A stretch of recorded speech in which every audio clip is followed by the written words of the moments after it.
믿음의 눈 들어 주를 보리. 이 또한 지나가리라.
요한복음 12장 1절에서 3절까지 보겠습니다. 요한복음 12장 1절에서 3절.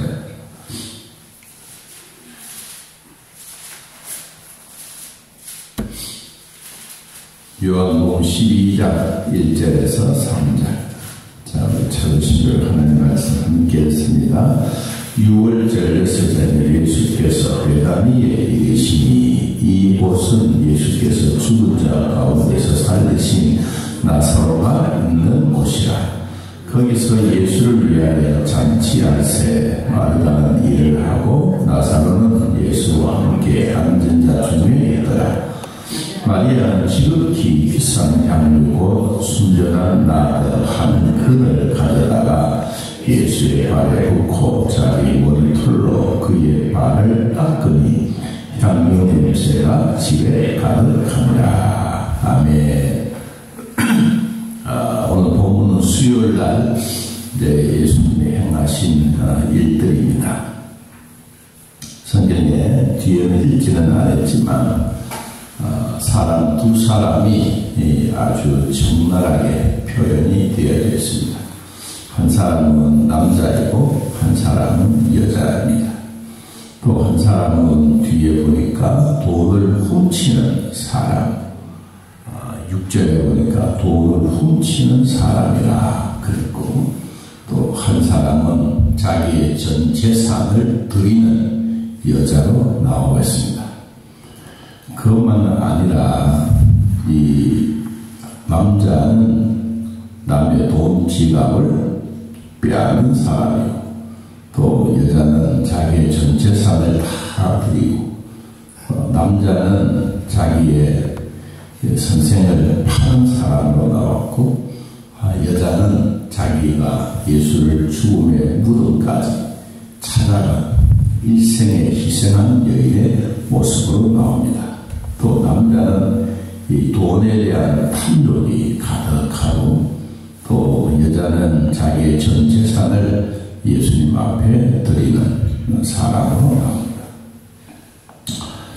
남자는 배신자로 나오고 여자는 아름다운 여인으로 소개되고 있습니다. 그것만 아닙니다. 그는 이 남자는 결국은 죽음의 길로 가고 자기는 평생 저주받고 지옥으로 갔다고 성경은 말하고 있습니다. 근데 한 여인은 이 복음이 증거되는 곳까지 축복의 대상이 되고 그는 영생을 얻은 한 여인이 소개되고 있습니다. 자, 그러면 그 두 사람은 누구일까? 오늘 본문의 내용입니다. 자, 12장 1절 6월절 엿새 전에 예수께서 베다니에 이르시니 그곳은 예수께서 죽은 자 가운데서 살리신 나사로가 있는 곳이라. 베다니, 나사로가 살던 곳. 예수님이 복음 사역을 전할 때 가끔씩 나사로의 집에 가서 밥도 드시고 어떨 때는 잠도 자고 나사로를 사랑할 만큼 아주 가깝게 지냈던 나사로가 요한복음 11장에 보니까 무슨 병인지 알 수 없는 병에 걸려 나사로가 죽었습니다.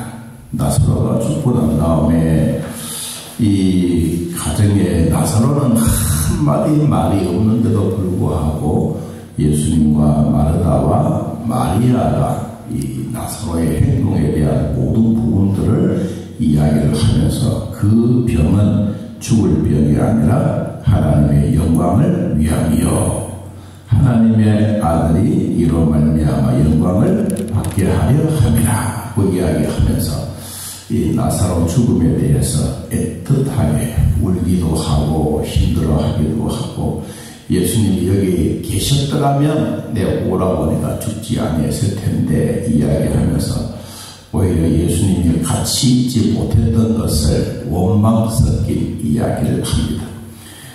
그럴 때 그가 죽었지요. 그리고 무덤 속에 들어갔습니다. 그리고 수많은 사람들이 울고 불고 참 불쌍히 여겼다고 이야기합니다. 그런데도 불구하고 주님은 당당하게 무덤 앞에 가서 나사로야 나오라고 큰 소리로 외쳤습니다. 그랬더니 요한복음 11장 44절에 죽은 자가 수족을 베어 동인 채로 나오는데 그 얼굴은 수건에 쌓였더라. 예수께서 말했습니다. 풀어놓아 다니라. 죽은 자가 살아났습니다. 그리고 죽은 자가 이제 오늘 어디에 와 있느냐? 베다니 이 집에 있습니다. 죽은 자가 살아서 이제 있는데 누구도 있느냐? 예수님도 거기 있더라. 1절에 보니까 예수께서 죽은 자 가운데서 살리신 나사로가 거기 있더라. 얼마나 행복하겠어요. 여러분, 나도 죽지 안 해봤고 여러분도 죽지는 안 해봤지만 어떻든 살아서 이 예수님하고 또 같이 밥 먹고 잔치를 베푼다는 게 얼마나 행복하지 않겠습니까?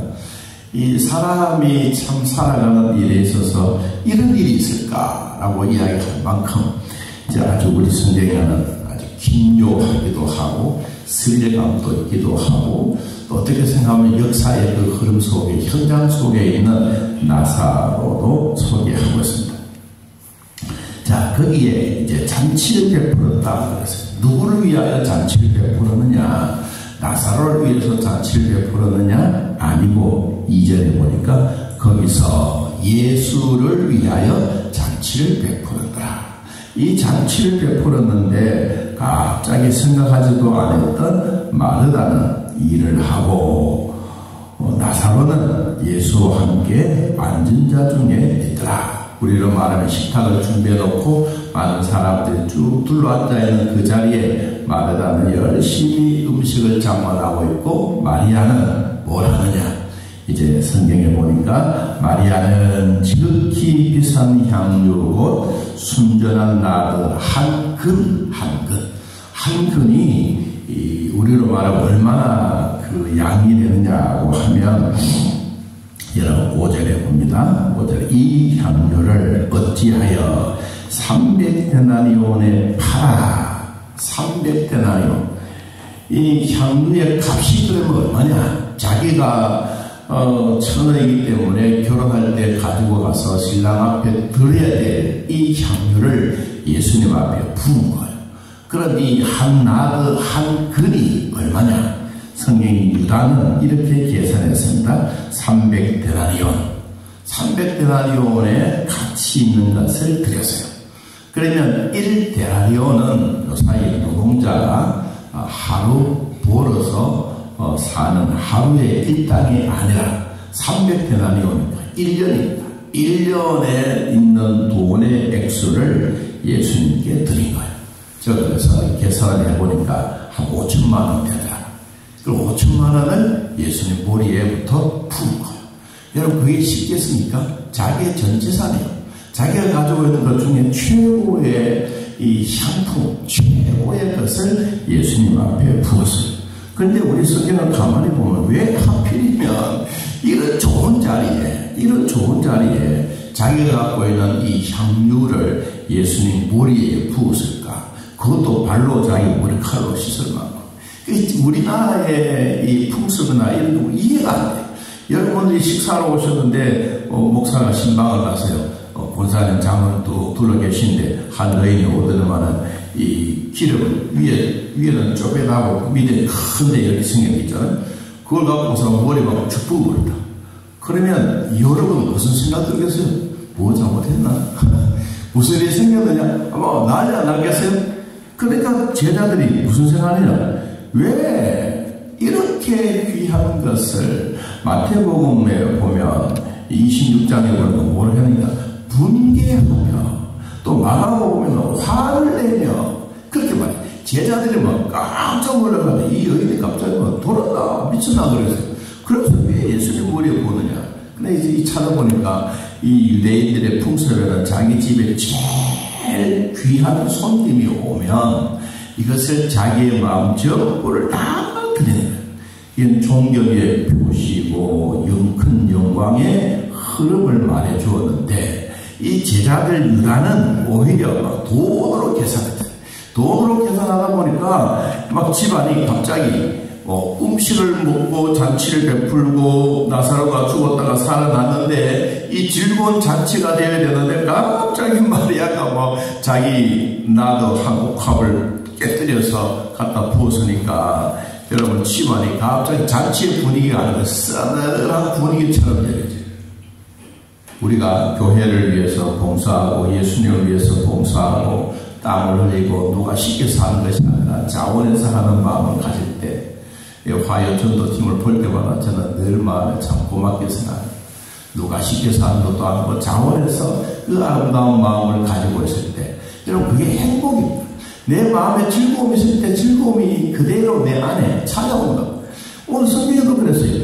이 가난한 사람을 위해서 오히려 이것을 다 주었으면 5천방을 투자해서 이 가난한 사람들 막 계란도 나눠주고 뭐도 해주고 해서 얼마나 좋았겠느냐. 와, 갑자기 막 집안에 이 즐겁고 잔치의 분위기가 아니라 싸늘한 분위기로 누구 때문에? 가룟유다 때문에. 그래서 예수님이 개입을 합니다. 우리도 어려운 일이 있고 힘든 일이 생기고 하나님께 기도는 하는데 이 하나님이 빨리 오시지 않아서 그래 우리가 막 힘들 때 있잖아요. 근데 주님이 빨리 오셔가지고 내게 넣으시면 참 좋을 텐데 오늘 이 가정에도 보니까 죽었던 나사로의 집에 예수님이 오셔서 잔치를 베풀고 있는데 그 자리에 진짜 나사로가 죽었다가 살아났기 때문에 얼마나 행복하겠어요. 즐거움과 행복한 사랑이 쫙 흘러져 있는데 갑자기 뭐 생각하지도 않았던 이 향유를 부음으로써 향유 냄새가 온 집안에 가득해지는 이런 모습을 보고 제자들이 막 화를 내고 분개를 하고 이것 가지고 가난한 사람에게 주었으면 5천만 원을 했으면 얼마나 좋겠느냐고 막. 여러분 그럴 때 우리도 힘들고 어렵고 기도는 했는데 응답이 오지 않아. 여러분 그럼 우리도 막 분개할 만큼 그런 마음이 생기니 왜 내 기도는 안 들어주시느냐? 아니요. 여러분 그럴 때마다 주님은 가만히 듣고 계십니다. 자, 얼마나 듣고 계시느냐? 성경은 이렇게 말했습니다. 7절 예수께서 이르시되 그를 가만 두어라. 그는 나의 장래할 날을 위하여 그것을 간직하게 하라. 이 어마어마한 얘기입니다. 그러니까 사람이 보았던 평가, 이 제자들이 보았던 평가, 방 안에 있는 사람들의 이 여인이 했던 평가 다 다르지만 진짜 중요한 평가는 뭐냐? 예수님이 이 여인을 평가하는 거예요. 어떻게 평가합니까? 왜 이것을 갖다서 내한테 막 허비했느냐? 5천만 원을 왜 버리냐? 이 말이 아니에요. 너는 미래를 위해서, 비전을 위해서 나에게 부은 거다. 그래서 뭐라 그러세요? 장래할 날을 위해서 그것을 간직해서 고이 간직했다가 나를 위해서 부은 거다. 이거는 일평생에 남을 수 있는 어마어마한 이야기입니다. 자, 가난한 사람들은 항상 너희와 함께 있지만은 나는 너희와 항상 함께 있지 아니한다. 다시 말하면 함께 있는다는 소유자들, 예수님과 우리와의 관계는 같이 맺어야 되는데 이 가난한 사람들은 너희와 함께 있지만 나는 함께 있을 수가 없다. 왜? 앞으로 며칠 있지 않으면 내가 죽기 때문에. 예수님의 자기의 상황에 대한 모든 내용을 다 알고 있는 모습입니다.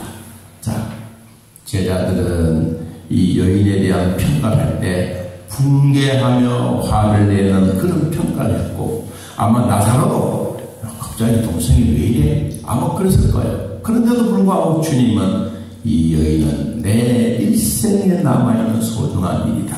그러면서 우리에게 마지막 남겨주셨던 그 말씀이 뭐냐? 그냥 단순하게 잘했다 이 표현은 아니라 복음이 증거되는 이 자리에는 이 여인의 이름도 계속 기억하게 되리라. 여러분, 평생토록 주변에 있는 사람들이 보았을 때는 힘들고 어려워도 주님이 보셨을 때는 이 여인에 대한 아름다운 행동이 평생 남아요.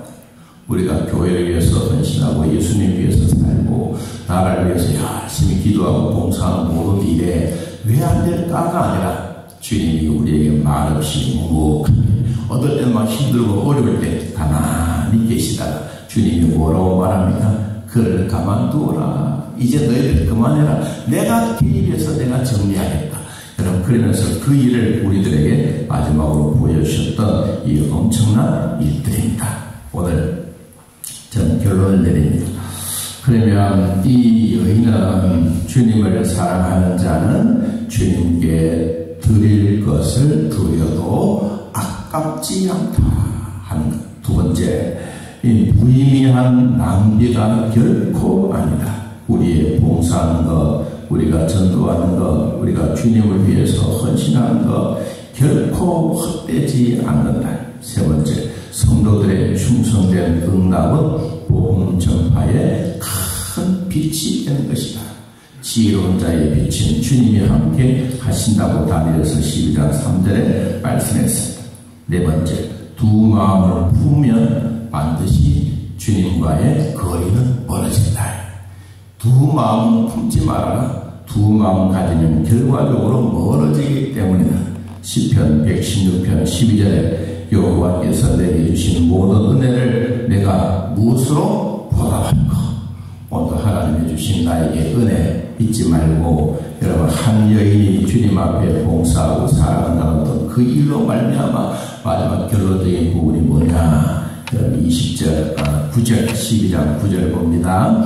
유대인의 큰 무리가 예수께서 여기 계신 줄 알고 오니 이는 예수만 보기 위함이 아니요 죽은 자 가운데 살리신 누구도 나사로도 보려 함이니라. 대제사장들이 나사로까지 죽이려고 모의를 하니. 자, 11절 같이 읽어봅니다. 나사로 때문에 많은 유대인들이 가서 뭐 예수를 믿으리라. 아멘. 우리 주변에도 이와 같은 역사가 있기를 진심으로 축복합니다. 하나님 아버지, 오늘 우리들을 돌봐주셔서 믿음의 사람으로 살게 하시고, 여러분, 남자와 여자뿐만 아니라 주님 앞에 드려지는 귀한 것 아끼지 않고 드리며 주님은 우리에게 영생의 복도 주시고 모든 은혜도 마음껏 베풀어 주십니다. 주님 앞에 나아가는 우리의 삶에 결코 부족함이 없도록 도와주시고, 주변에 있는 사람들은 나를 알아주지 아니해도 주님은 나를 알아주시며, 사람들은 나를 평가할 때 잘못된 평가를 할 수 있지만, 그러나 하나님은 아주 귀중한 평가를 하며 미래와 장래와 비전을 보고 우리에게 말씀하십니다. 오늘도 주 안에서 승리하는 삶이 되게 하여 주옵소서.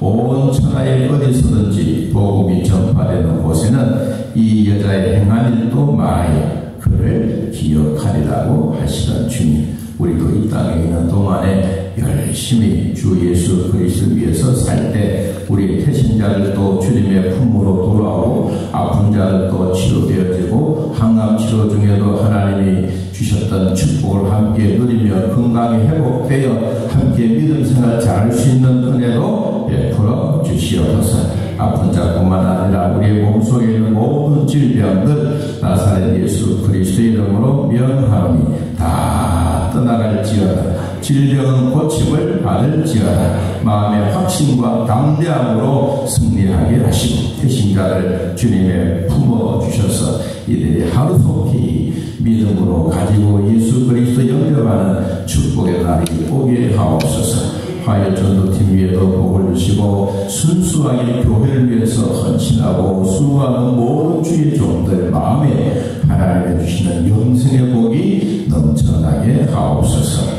예수님의 이름으로 기도하옵나이다. 아멘. 하늘에 계신 우리 아버지여, 이름이 거룩히 여김을 받으시오며 나를 마옵시며 뜻이 하늘에서 이루어진 것 같이 땅에서도 이루어지이다. 오늘날 우리에게 일용할 양식을 주옵시고 우리가 우리에게 죄인자를 사하여 준 것 같이 우리의 죄를 사하여 주옵시고 우리를 시험에 들게 하지 마옵시고 다음 악에서 보옵소서. 내 나라와 권세와 영광이 아버지께 영원히 기사옵나이다.